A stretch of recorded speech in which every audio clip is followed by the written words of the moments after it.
오늘 하나님 말씀 마가복음 12장입니다. 마가복음 12장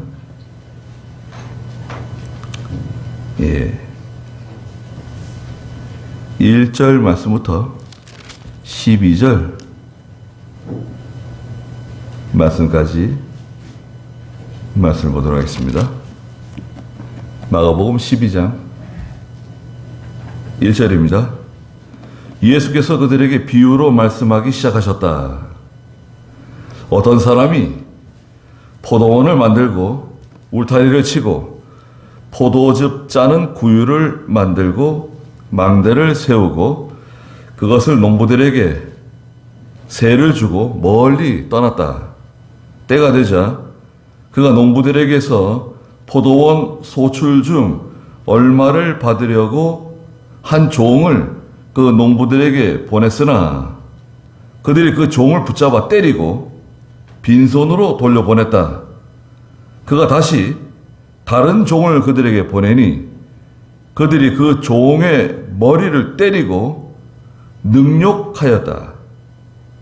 그가 또 다른 종을 보내자 그들이 그 종도 죽였으며 그가 다른 많은 종들도 보냈으나 그들이 더는 때리고 더러는 죽였다.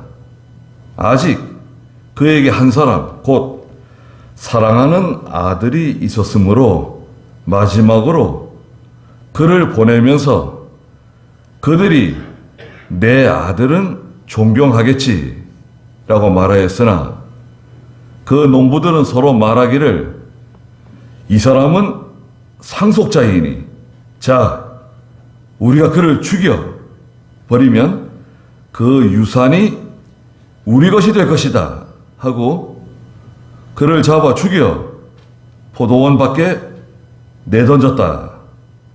그러면 포도원 주인이 어떻게 하겠느냐? 주인이 와서 농부들을 죽이고 그 포도원은 다른 이들에게 줄 것이다. 너희가 이 성경을 읽지 못하였느냐? 건축자들의 버린 돌이 모퉁이 머릿돌이 되었다. 이것은 주께서 행하신 일이요 우리 눈에 놀라운 일이다. 그들은 예수께서 이 비유로 자기들에 대하여 말씀하신 줄 알고 그분을 잡고자 하였으나 무리를 두려워하여 그대로 두고 떠나갔다. 그랬습니다.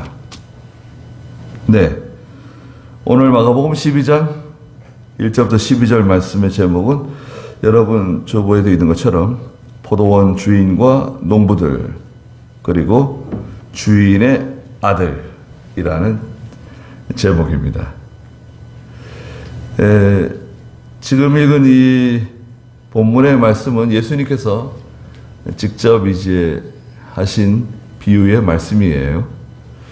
그리고 이스라엘 사람들이 굉장히 이해하기 쉬운 그런 배경을 가진 그런 이야기입니다. 아주 짧죠. 뭐 지금 여기 12절까지 있는데 실제로는 1절부터 11절까지 굉장히 짧은 내용이에요. 그런데 이제 배경적으로 볼 때 예수님께서 지금 이 말씀을 하시는 이 시대 로마의 식민지 시대였거든요. 그리고 유대 나라는요 대부분 그 농사일을 하는 사람들이 소작농을 하고 있었어요. 소작농.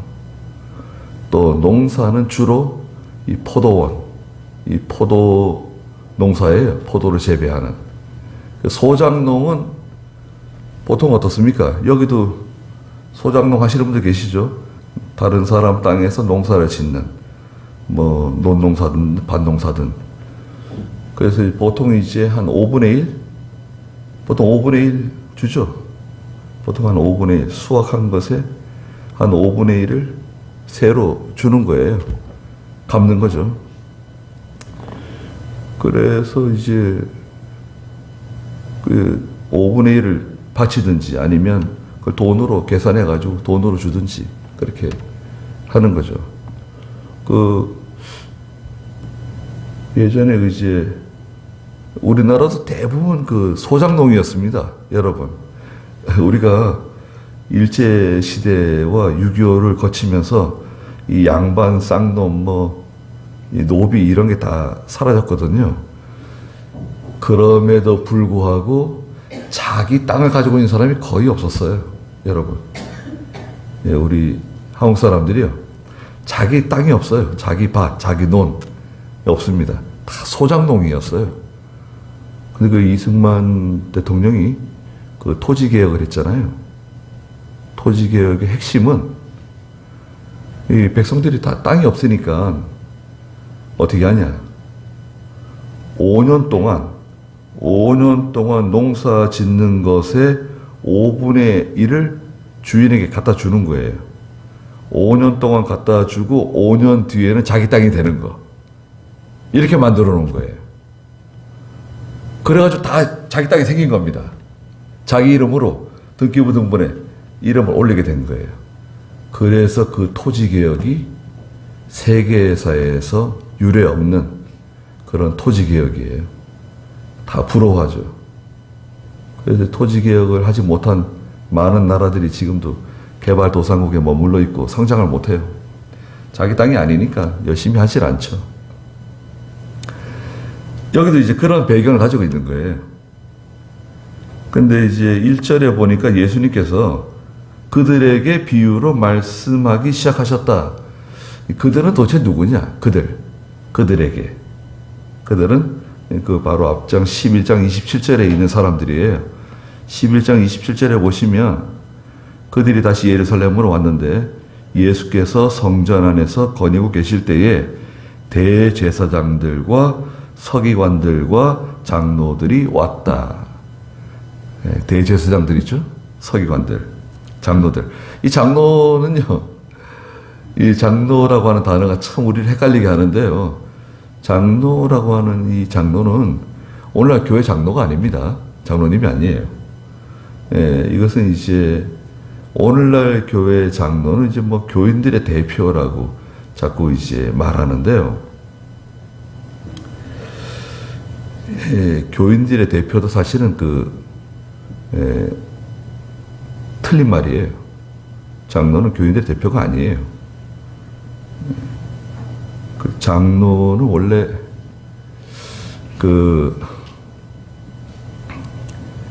교회 장로는 목사를 뜻하는 거예요. 감독을 뜻하는 거예요. 장로 제도가 없었어요, 교회. 근데 이제 그 종교개혁 시대 때 장로란 제도가 이제 들어왔는데요. 처음에 교회 장로는 굉장히 엄격하게 목사의 통제를 받았습니다.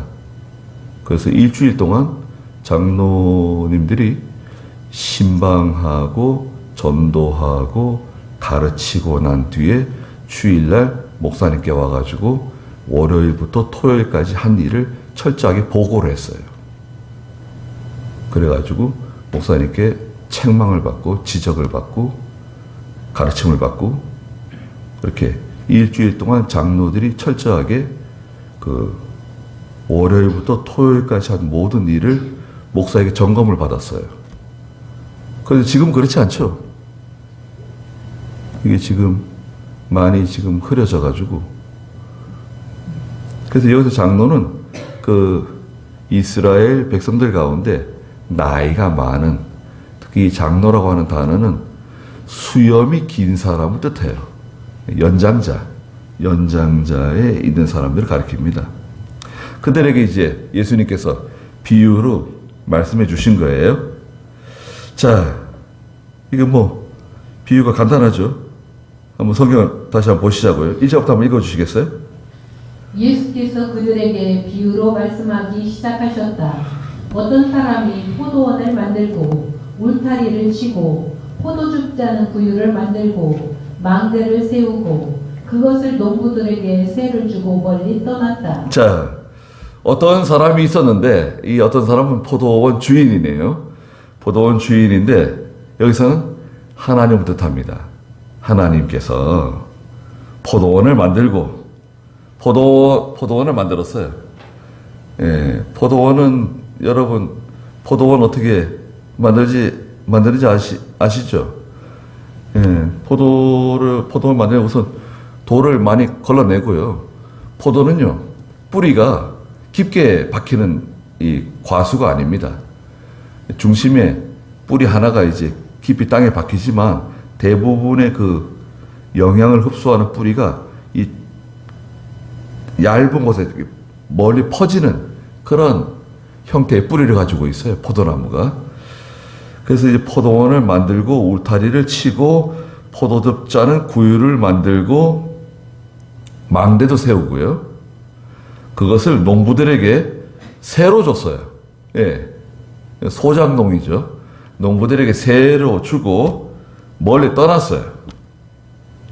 자, 포도원은 이스라엘을 가르칩니다. 이스라엘 백성들을 가르치고 또 오늘날 교회를 상징해요. 교회. 그래서 농부들에게 세를 줬다. 농부들은 이스라엘 백성들을 가르칩니다. 이스라엘 백성들이고 오늘날 믿는 성도도 여기 포함될 수 있어요. 그래서 이거 비슷한 내용은 이제 이사야 5장에 있어요. 이사야 5장에 보면 하나님께서 극상품 포도나무를 가져다가 땅에다 심죠. 어떻게 심느냐? 그 이사야 5장 보시자고요. 이사야 5장 2절부터 4절 한번 읽어주시겠어요? 그분께서 땅을 파서 돌들을 제거하고 가장 좋은 포도나무를 심었으며 네, 땅을 파가 돌들을 다 제거했어요. 그 땅에 돌들이 얼마나 많습니까? 예. 땅을 파면 다 돌이에요. 그 돌을 다 끄집어내야지 이제 땅이 좀 좋아지죠. 옥토가 됩니다. 돌들을 제거하고 가장 좋은 포도나무를 심었습니다. 그리고요. 포도원 한가운데 망대를 세우고 그 안에 술토를 판 후 좋은 포도가 맺히기를 기다렸으나 들포도가 맺혔구나. 이제 예루살렘 주민과 유다 사람들아, 나와 내 포도원 사이에서 판단해 보아라. 내가 내 포도원을 위해 행한 것 외에 더할 것이 무엇이 있겠는가? 내가 좋은 포도가 맺히기를 기다렸으나 들포도가 맺힘은 어찌 된 일이냐? 네, 그 주인이 제일 좋은 포도나무를 심었다는 거예요. 땅을 기름지게 만들어주고 울타리를 만들어주고 망대도 세우고 모든 좋은 환경을 다 만들어줬다는 거예요. 더할 나위 없이 좋은 환경을 만들어줬는데 좋은 포도를 맺히지 못하고 들포도, 쓴 포도를 맺힌 거예요. 그러니까 그 포도원 주인이 실망하게 되는 거죠. 들포도를 맺혔다. 하나님께서는 좋은 포도 맺히기를 우리에게 바라시는데 좋은 열매, 포도가 이렇게 달고 그죠? 그 얼마나 참 좋습니까? 제가 어렸을 때 그 시골에서 잠깐 살았었잖아요. 시골에 그 마당 저 끝에 수도가가 있었어요. 이렇게 수도가 옆에 저희 할머니인지 저희 할아버지인지 그 포도나무 하나를 심으셨어요. 근데 그 포도가 자라가지고 이제 포도가 한 3년 지나면 열매가 열리잖아요. 그 열매가 열리는 거 자라니까 이제 저희 아버지가 이제 그 끈으로 이렇게 망을 만들어가지고 그 수도가 위에 포도가 이렇게 이제 가지를 뻗쳐가지고 거기 포도가 이렇게 탁 달리는 거예요. 그래가지고 시간이 지나면 이제 하나씩 익어가잖아요. 익으면 제가 이제 그 익은 것만 따먹는 거예요. 예. 그 이제 저희 어른들이 저 따먹으라고 이제 내버려 두세요. 그 포도 그 수도가에 갈 때마다 그 까맣게 익은 그 포도 따먹던 기억이 납니다. 얼마나 맛있는지요. 이야, 참. 포도가 그렇게 달고 맛있고요. 예. 그렇게 좋았던 기억이 납니다. 괜찮죠? 그 주인에게 기쁨을 주는 그 과수나무, 특히 포도나무를 심었는데 주인이 참 기뻐할 만한 그런 좋은 열매를 맺히는 포도나무가 있다. 좋은 거 아닙니까? 예. 그 좋은 포도원을 만들어 놓고 그 일꾼들에게 새로 맡기고 주인은 멀리 떠났어요. 그러다가 2절 읽어보세요. 때가 되자 그가 농부들에게서 포도원 소출 중 얼마를 받으려고 한 종을 그 농부들에게 보냈으나 그들이 그 종을 붙잡아 때리고 빈손으로 돌려보냈다. 자, 여기서 이제 문제가 생겼습니다. 예. 첫 번째 사건인데요. 때가 되었습니다.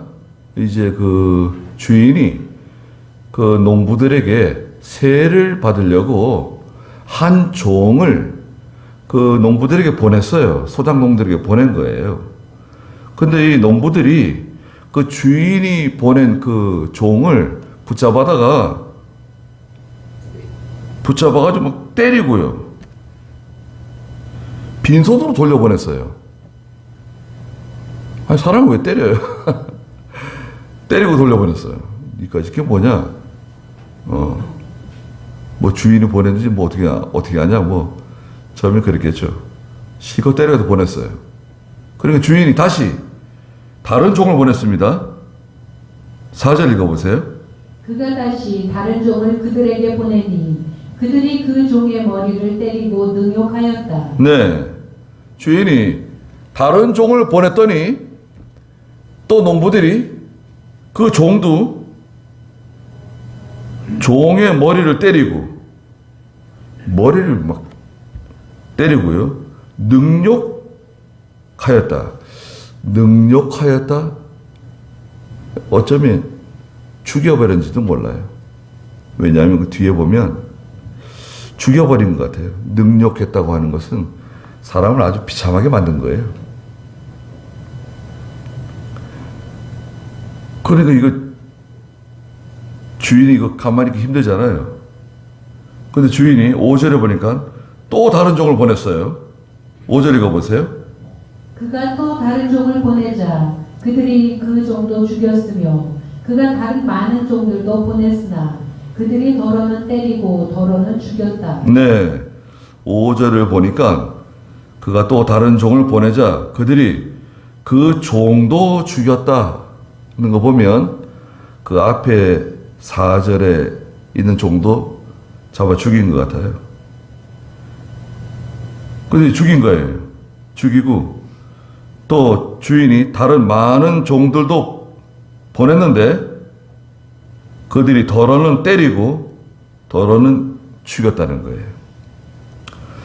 자, 그러면 이 주인이 보낸 이 종들은 누구냐?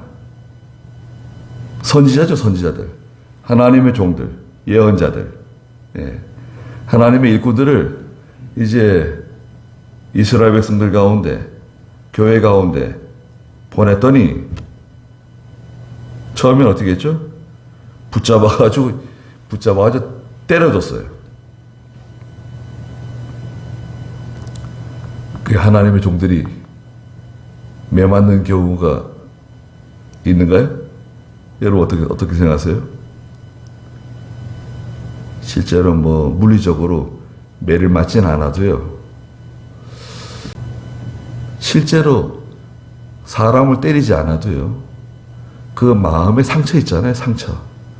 상처를 받습니다. 예. 하나님의 종들이 많은 그 상처를 받는 걸 제가 봤어요. 그 초등학교, 그때 국민학교였잖아요. 국민학교, 중학교 때. 그 교회 신앙생활 하면서, 예. 그 전도사님, 강도사님, 목사님들이 그 상처받고 교회를 떠나는 모습들을 보게 되었어요. 실제로 매를 때리지 않아도 하나님의 종들이 많은 상처를 받죠. 또 시대적으로 타락한 시대를 살아가기 때문에 상처를 많이 받습니다. 그리고 때리기만 했어요? 4절에 보니까 이제는 막 머리를 막 때려주는 거예요. 머리를 때려주고 능욕했다. 거의 뭐 죽을 지경을 만들어 놓은 거예요. 머리를 실제로 때리지 않아도 참 고통받는 거죠. 스트레스 받고 힘들게 되는 거죠. 하나님께서 하나님의 선지자들을 이스라엘 백성들 가운데 부지런히 보내시잖아요. 열왕기서라든지 또 역대기에 보면 참 수많은 선지자들을 하나님이 계속 보내잖아요. 부지런히 계속해서. 그런데 머리를 때리고 능욕했는데 5절에서는 잡아 죽였어요. 선지자 잡아 죽인 일이 많죠. 성경에 보면 선지자들을 많이 잡아 죽였습니다. 예레미야는 하나님의 일을 하려고 하는 마음이 별로 없었어요. 예레미야서를 보면 하나님께서 예레미야를 불러가지고 예레미야서 2장에 보면 하나님께서 예레미야에게 예레미야야 너는 아이라고 하지 마라.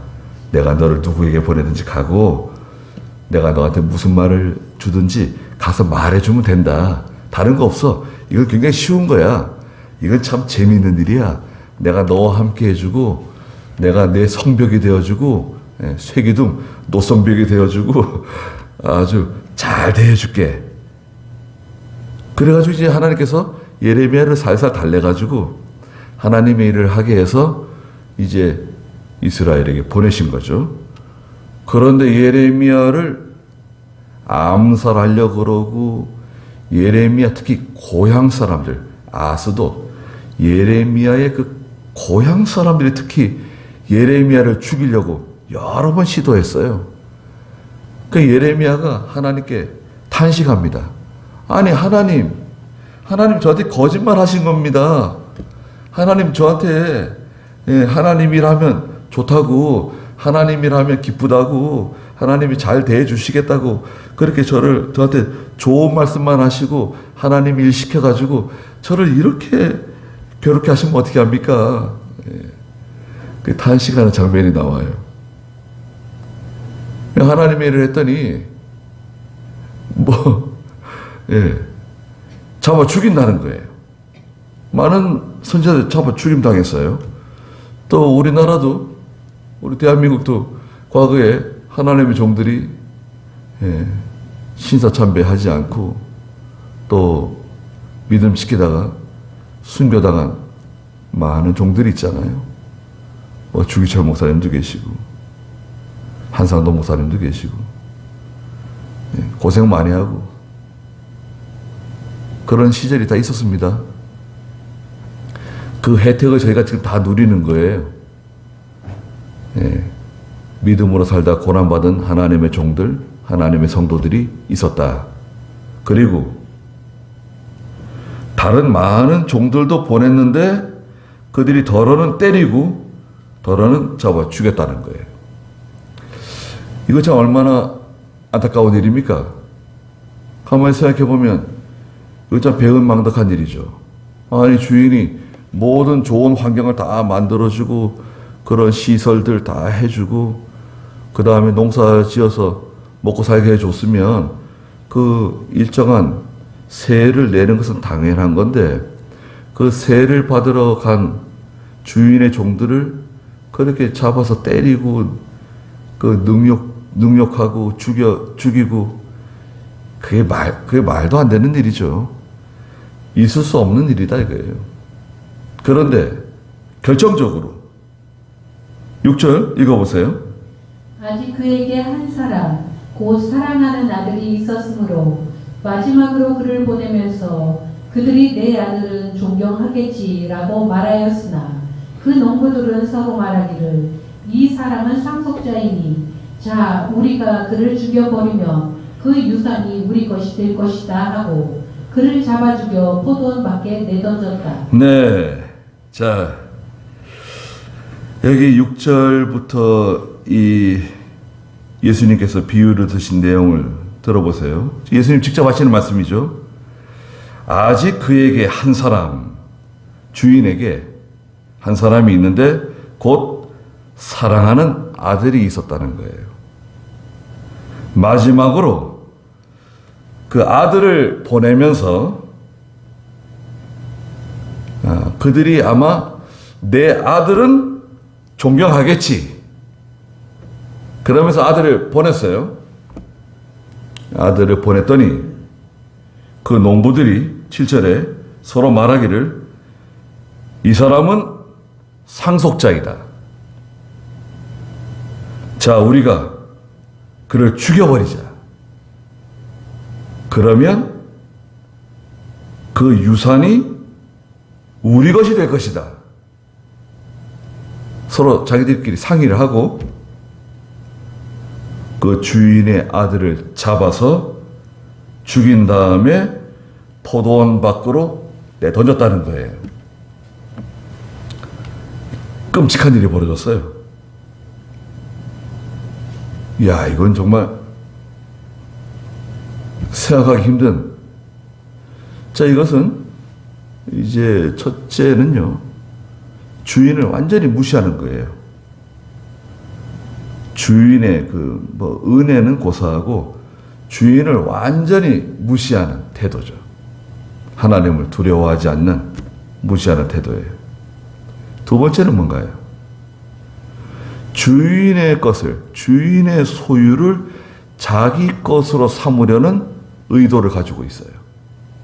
또 주인의 것을 마치 자기 것인 양 이렇게 생각하는 거예요. 하나님의 것을 자기 것으로 삼은 사람. 악한 청지기도 나오죠. 악한 청지기. 악한 청지기는 누구냐?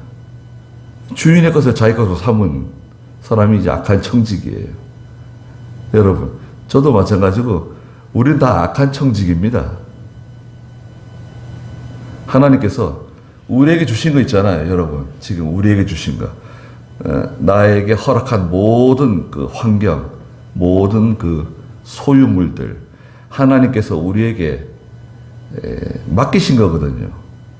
살아있는 동안에 하나님께서 나에게 다 맡기신 거예요. 우리 몸도, 육체도 마찬가지예요. 육체도 내 것이 아니죠. 여러분, 이 몸뚱아리가 내 것이라고 하면 내가 마음대로 할 수 있을 텐데, 이 육체도 이제 시간이 지나면 결국 이제 쓰러지게 되는 거죠. 내 것이 아니기 때문에 그래요. 내게 속한 모든 것이 다 하나님께로부터 온 건데, 그것을 잘 사용하지 못하면, 믿음으로 사용하지 못하면 이제 악한 청지기가 되는 거예요. 여기서도 이 소작농들이 주인의 것을 마치 자기 것인 양, 자기 것으로 삼은 거예요. 그리고 세 번째는 말씀드린 것처럼 배은망덕한 거죠. 하나님의 은혜를 배반하는, 반역하는 행동을 한 겁니다. 여기서 이 아들은 누구를 가르치는 거죠? 아들은 바로 예수 그리스도, 예수님께서 지금 자기 자신을 들어서 말씀하시는 거예요. 그 대제사장들, 서기관들, 그 이스라엘의 장로들에게 자기를 들어서 말씀하시는 거예요. 아들을 보냈더니 아들을 죽여서 포도원 밖으로 내던졌다. 그러면 9절 읽어보세요. 그러면 포도원 주인이 어떻게 하겠느냐? 주인이 와서 농부들을 죽이고 그 포도원은 다른 이들에게 줄 것이다. 너희가 이 성경을 읽지 못하였느냐? 건축자들의 버린 돌이 모퉁이 머릿돌이 되었다. 이것은 주께서 행하신 일이요 우리 눈에 놀라운 일이다. 네. 그 아들을 죽여서 포도원 밖으로 내던지게 되면 주인이 어떻게 하겠느냐 이거예요. 주인이 와서 그 농부들을 다 죽인다는 거예요. 농부들 다 죽이고 아들을 죽였는데 가만히 있을 수 있나요? 그 포도원은 다른 이들에게 줄 것이다. 너희가 이 성경을 읽지 못하였느냐고 시편 118편 22절 23절에 있는 말씀을 인용해서 말씀하셨어요. 예수님께서 직접 인용하신 거예요. 건축자들의 버린 돌이 모퉁이 머릿돌이 되었다. 건축자들이 큰 돌을 하나 발견했는데요. 아이, 뭐 이렇게 못생긴 돌이 나왔냐? 이거 아무 쓸데없다, 이거. 갖다 버려라. 그래, 집을 짓는 사람들이 돌이 하나 나왔는데 내다 버렸다는 거예요. 건축자들의 버린 돌. 왜 버렸느냐? 이제 여기서 이제 문제가 있는 거예요. 여러분, 건축자들의 버린 돌은 예수 그리스도를 상징해요. 자, 건축자들이 이 돌을 왜 버렸을까? 여러분, 생각해 보세요. 우리가 믿음으로 살다 보면 세상 사람들이 나를 갖다 버릴 때가 있어요. 못 쓰겠다고. 아이, 저 사람 못 써. 저 사람 뭐 주일 되면 교회 가야 돼. 믿음 시키고. 저 사람 뭐 술도 안 마셔. 저 사람 뭐 잘 어울리지를 못해. 사회성이 결여된 사람이야. 예. 이래가지고 세상 사람들이 예수 믿는 사람들을 이렇게 좀 홀대하고 왕따시키고, 예, 무시할 때가 있어요. 건축자들의 버린 돌인데 그 돌을 왜 버렸냐 하면, 첫째는 조건에 안 맞는 거예요. 예수 믿는 사람이 조건에 안 맞아. 우리 교단 목사님 중에 삼성에서 이제 그 인사부장 하던 분이 있어요. 이사까지 올라갔는지 울산에 있는 공장 그거 총책임 맡고 나서 은퇴했는데 아주 잘 나가는, 예, 고대 법대 나와가지고 잘 나가는 목사님이 있습니다. 근데 이제 그때 예수 안 믿을 때 인사부장을 하는데 그 이제 신입사원들 이제 그 면접 보잖아요. 면접 볼 때 그 기독교라고 교회 다닌다고 이제 이력서에 쓴 사람들 물어본다는 거예요. 내가 물어봤다는 거예요. 야, 너 회사에서 주일날 나오라 그러면 어떻게 하냐? 안 나올 거지? 그러면 대부분 다 나온다 그런대요. 아, 저 주일날 나올 수 있습니다. 아, 일요일날 나올 수 있습니다. 아무 문제 없습니다. 다른 날 또 나가면 되기 때문에, 아니, 회사에서 나오라 그러면 나오겠습니다. 대부분 그러는데 정말 100에 한둘은 못 나온다고 그런 사람이 있대요. 아, 저는 주일날은 회사 못 나옵니다. 야, 그러면 저기 회사 못 들어와. 그래서 못 나오냐? 아, 예, 저 회사 못 들어가더라도 저는 주일날에는 회사 못 나옵니다. 주일 지켜야 됩니다. 그런 직원이 있다, 그런 사람이 있다는 거예요. 그러면 어떻게 했을까요? 네. 그 주일날 나올 수 있다고 하는 사람은 자기 다 떨어뜨렸대요. 이게 가짜들이 여기 있구나.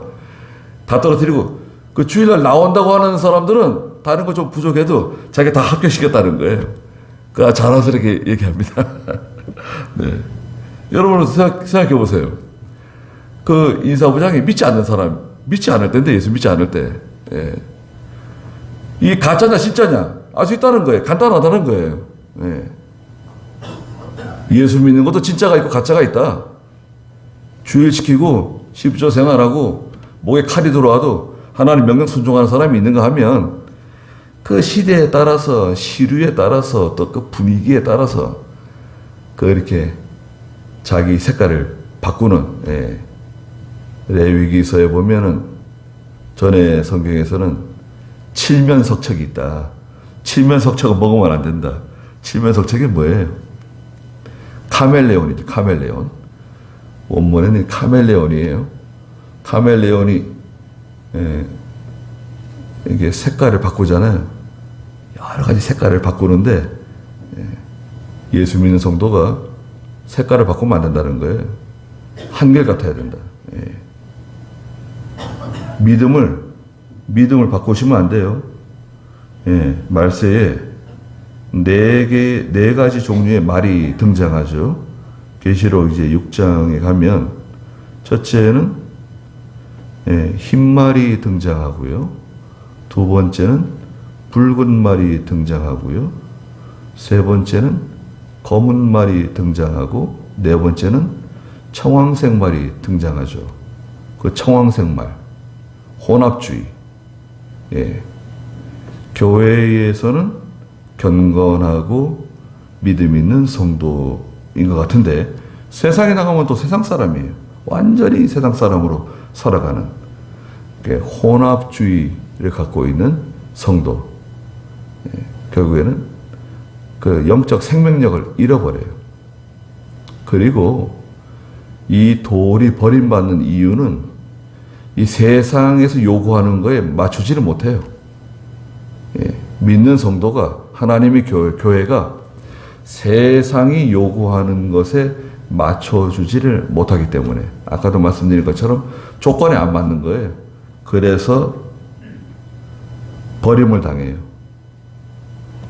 그리고 이것은 예수 그리스도로 통해서 하시는 하나님의 역사, 생명의 역사를 발견하지 못하기 때문에 버리는 거예요. 내다 버려요. 그런데 11절에 보니까 이것은 주께서 행하신 일이요 우리 눈에 놀라운 일이다.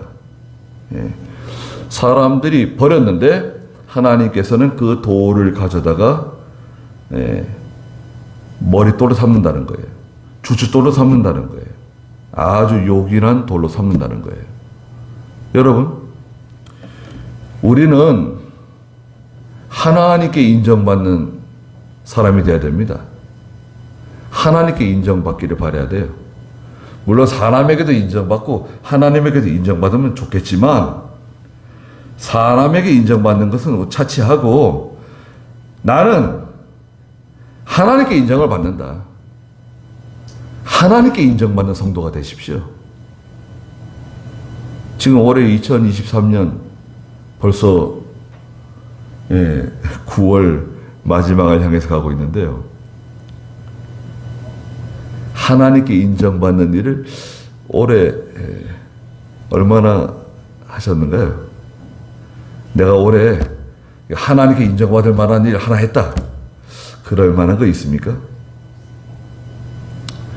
하나님께 인정받을 만한 일 하려면요. 굉장히 힘들어요, 여러분. 그런 일은 이게 쉽게 하는 게 아닙니다. 기도를 많이 해야 되고, 신경을 많이 써야 되고, 하나님께 많이 매달려야지 그거 하나 할 수 있어요. 하나님께 인정받을 만한 일은 쉽게 내가 할 수 있는 일이 아니에요. 내가 정말 혼신의 힘을 다 기울이고 애를 많이 쓰고 아주 단단한 결심을 하고 나서야 그거 이제 하나 건지는 거예요. 하나. 1년에 여러분 생각해 보세요. 1년에 하나님께서 인정하실 만한 일 하나만 해도 하나. 그건 큰 겁니다. 10년이면 10개 하는 거예요.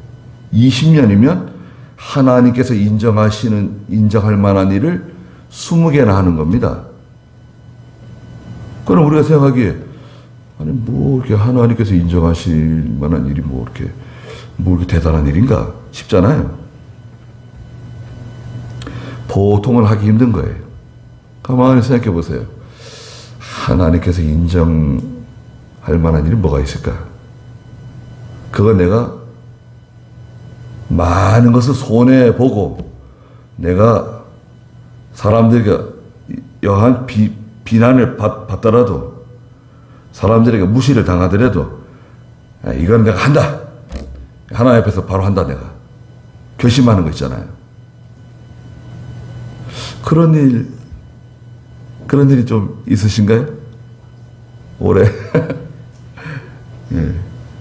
그런 일 많습니다. 그러니까 예를 들어서 내가 뭐 2023년에는 하루에도 빠지지 않고 새벽 예배를 나간다. 괜찮네요. 예. 하루도 빠지지 않고 매일 성경 한 장씩 읽는다. 석 장씩 읽는다. 매일 성경 석 장씩 읽으면 1년에 성경 한 번을 볼 수 있어요. 매일 한 장씩 읽으면 3년에 한 번 볼 수 있는 거네요. 예. 지금은 성경을 보지 않는 시대예요.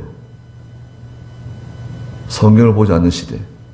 교인들이 설교는 많이 듣는데 성경을 못 찾는, 그게 어디에 있는 말씀인지 성경을 못 찾는 시대가 되었어요. 누가 그렇게 만들었느냐? 목사님들이 이렇게 만들었죠. 성도들이 성경책 예배당에 가져오지 말라고. 예. 그래서 성경을 못 찾아요. 안 그래 성경을 안 읽는데. 그럼 무슨 결심을 하세요. 지금 이제 10월, 11월, 12월 석 달 남았는데 석 달 동안에, 야, 남은 석 달 동안에 내가 올해 하나님이 기뻐하실 만한, 하나님이 인정하실 만한 무슨 일을 하면 좋을까? 예. 믿음으로. 여러분 생각해 보세요. 내가 하고 싶어 하는 일을 다 합니다. 돈이 그렇게 아까워도 내가 하고 싶은 일에는 돈 다 써요. 예.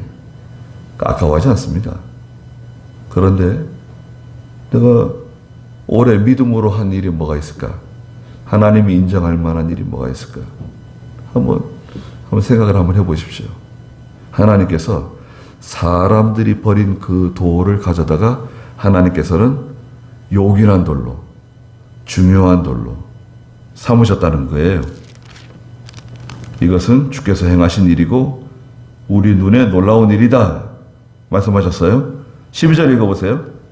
그들은 예수께서 이 비유로 자기들에 대하여 말씀하신 줄 알고 그분을 잡고자 하였으나 무리를 두려워하여 그대로 두고 떠나갔다. 네, 이 대제사장들, 서기관들, 장로들이 야, 이 예수가 우리 들으라고 하는 말이로구나. 예, 알았어요. 그 화가 나가지고 예수님을 잡아 죽이려고 그랬는데 사람들이 다 예수님을 선지자로 알고 있고 사람들이 다 예수님을 존경하니까 예수님을 붙잡지는 못하고 떠나갔다는 거예요.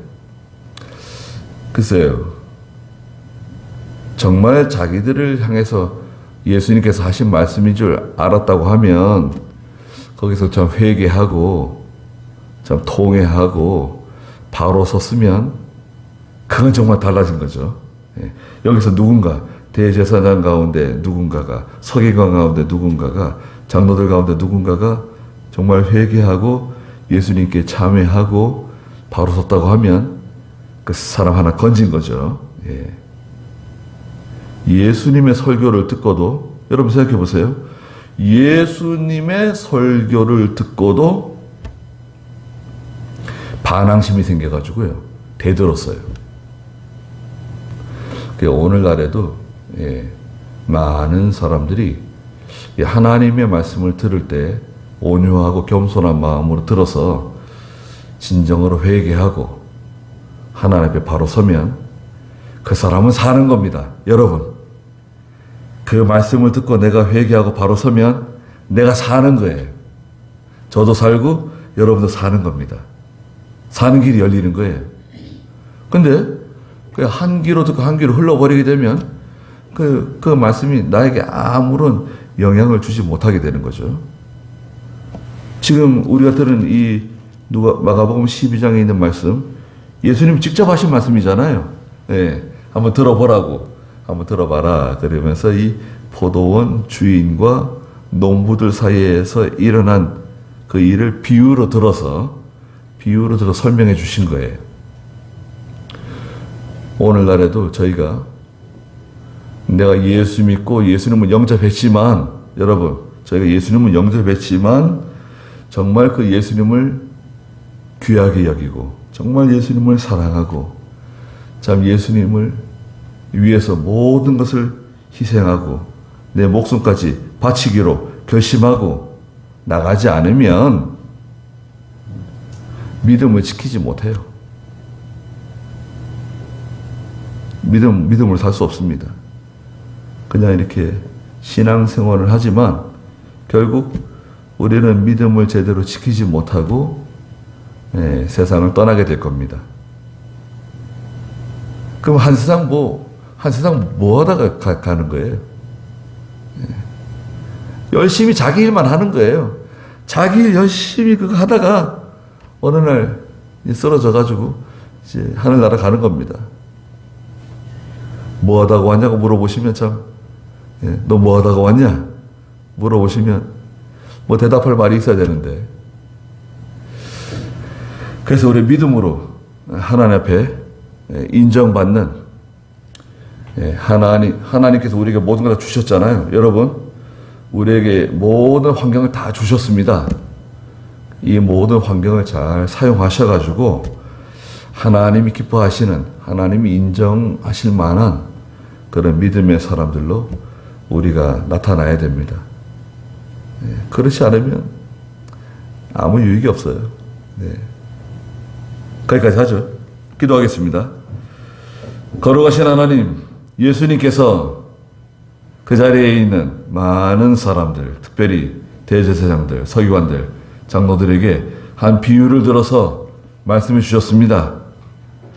주인이 보낸 그 종, 또 그 종들, 특별히 그 주인의 아들을까지 죽여서 포도원 밖으로 내던진 그 사람들, 그들에게 하나님의 무서운 심판이 찾아왔다고 말씀하시면서 사람들이 못 쓰겠다고 버린 그 돌이 하나님께서는 건물의 중요한 주춧돌로, 모퉁이돌로 삼아주신다고 말씀하셨습니다.